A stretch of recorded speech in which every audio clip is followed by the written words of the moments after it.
Kedudukan dan makna Undang-Undang Dasar Negara Republik Indonesia tahun 1945. Ini dibagi pembahasannya adalah pertama,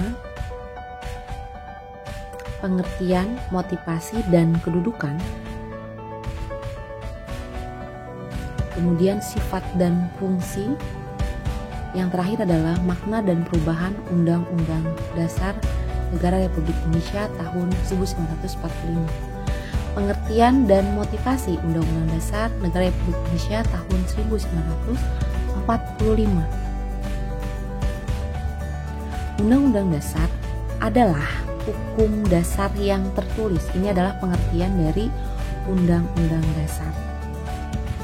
Kemudian motivasi yang menjadi latar belakang pembuatan undang-undang menurut Bryce adalah yang pertama, adanya kehendak para warga negara yang bersangkutan agar terjamin hak-haknya dan bertujuan untuk mengatasi tindakan-tindakan para penguasa negara tersebut.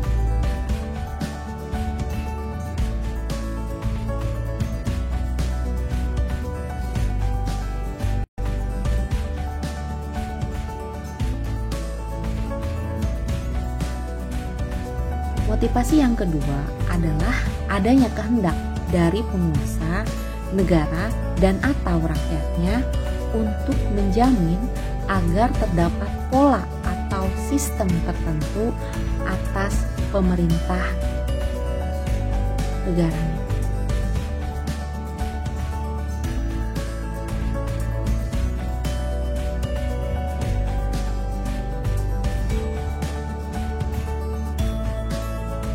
Yang ketiga, adanya kehendak para pembentuk negara baru tersebut agar terdapat kepastian tentang cara penyelenggaraan ketatanegaraannya. Nah, pengertian atau motivasi yang terakhir menurut Bryce adalah adanya kehendak dari beberapa negara yang pada mulanya berdiri sendiri untuk menjalin kerjasama.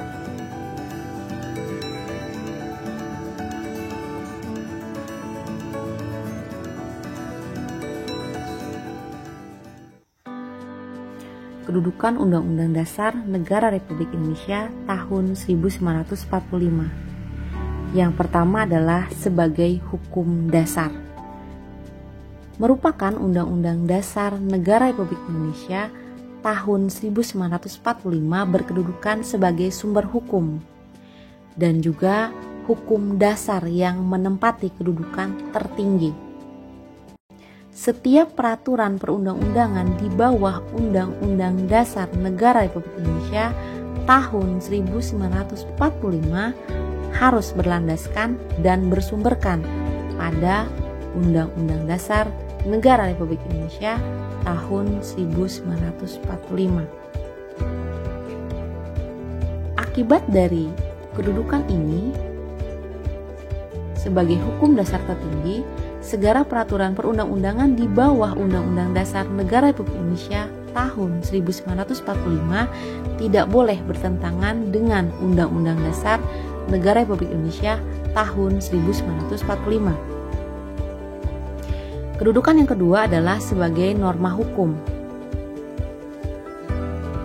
yaitu bersifat mengikat terhadap lembaga-lembaga negara, yaitu lembaga eksekutif, legislatif, dan yudikatif. Kemudian lembaga masyarakat dan setiap warga Indonesia serta berisi norma-norma sebagai dasar dan garis besar hukum dalam penyelenggaraan negara.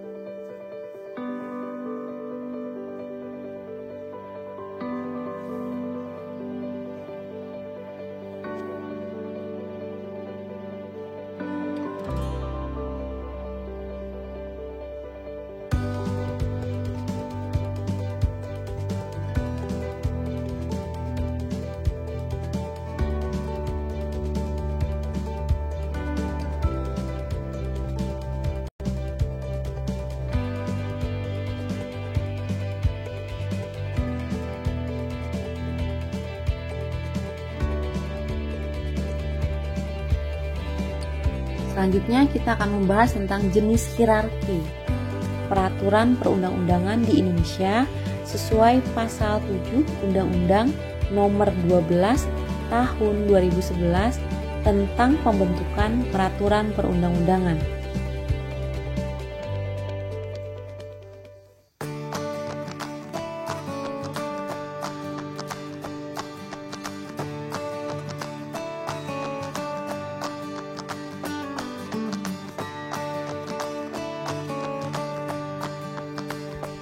Yang terdiri atas, yang pertama adalah tentu saja yang tertinggi adalah Undang-Undang Dasar 1945. Kemudian di bawahnya ada ketetapan MPR atau TAP MPR. Kemudian di bawahnya ada undang-undang yang dibuat oleh lembaga legislatif bersama-sama dengan lembaga eksekutif. Kemudian di bawahnya ada peraturan pemerintah pengganti undang-undang. Jelas ini dibuat oleh lembaga eksekutif. Kemudian di bawahnya peraturan pemerintah, di bawahnya lagi dari peraturan pemerintah adalah peraturan presiden. Kemudian di bawahnya lagi adalah peraturan daerah provinsi atau Perda provinsi. Kemudian di bawahnya lagi adalah peraturan daerah kabupaten atau kota disingkat Perda kabupaten atau kota.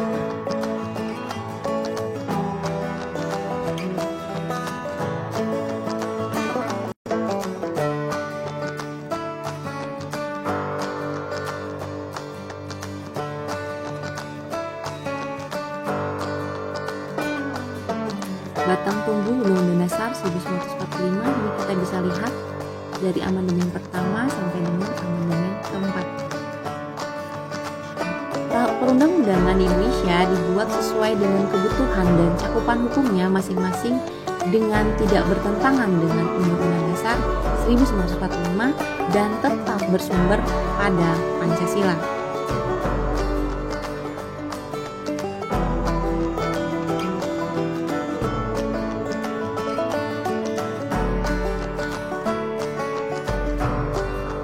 Jika undang-undang ini artinya dibuat oleh lembaga legislatif bersama-sama dengan eksekutif bertentangan dengan Undang-Undang Dasar 1945, maka akan dilakukan pengujian oleh Mahkamah Konstitusi.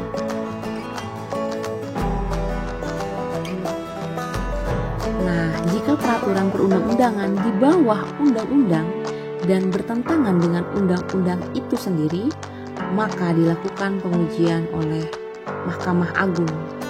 Artinya Mahkamah Konstitusi dan Mahkamah Agung adalah sebagai lembaga yudikatif yang mengawal agar perundang-undangan Indonesia tetap sesuai dengan Undang-Undang Dasar 1945 dan Pancasila.